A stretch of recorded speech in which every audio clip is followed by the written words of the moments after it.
ใจมีคำใดที่เคยได้ล่วงเกินโดยบังเอิญหรือว่าที่ได้ตั้งใจ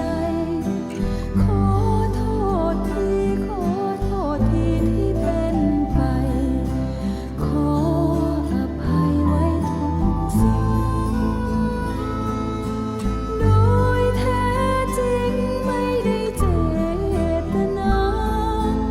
ภาพความหลังยังฝังตรึงอุราคำสัญญายังจดจำยิ้มก่อนจาก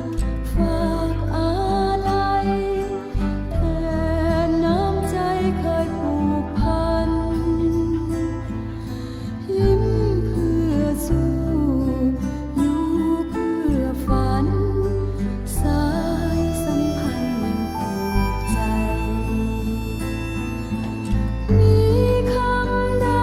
ที่เคยได้ล่วงเกินโดยบังเอิญหรือว่าที่ได้ตั้งใจขอโทษทีขอโทษทีที่เป็นไปขออภัยไว้ทุกสิ่ง ต่อทางสวรรค์ ทางสวรรค์ ซื้อบ้าน บ้าน ซื้อรถ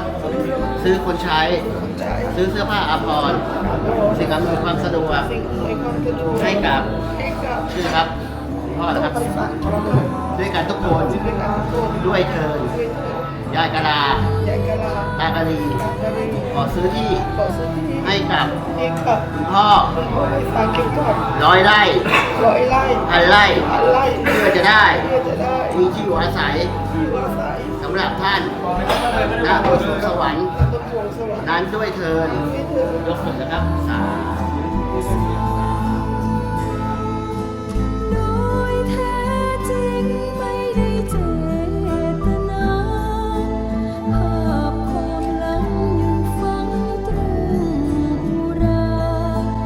คำสัญญายังจดจำยิ้มก่อนจากฝากอาลัยแทนน้ำใจเคยผูกพัน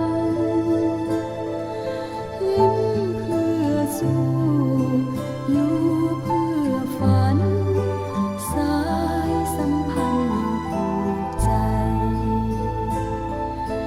ยิ้มเพื่อสู้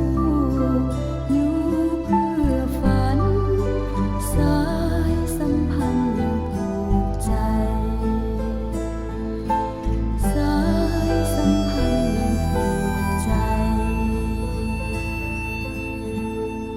มีจากกัน มีอำลา มีมามีจากไป มีอำลา มีอะไร แต่หัวใจบ่จากกัน ยิ้มก่อนจากฝากอาลัยแทนน้ำใจเคยผูกพัน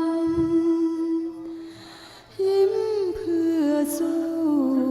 อยู่เพื่อฝันสายสัมพันธ์ยังผูกใจ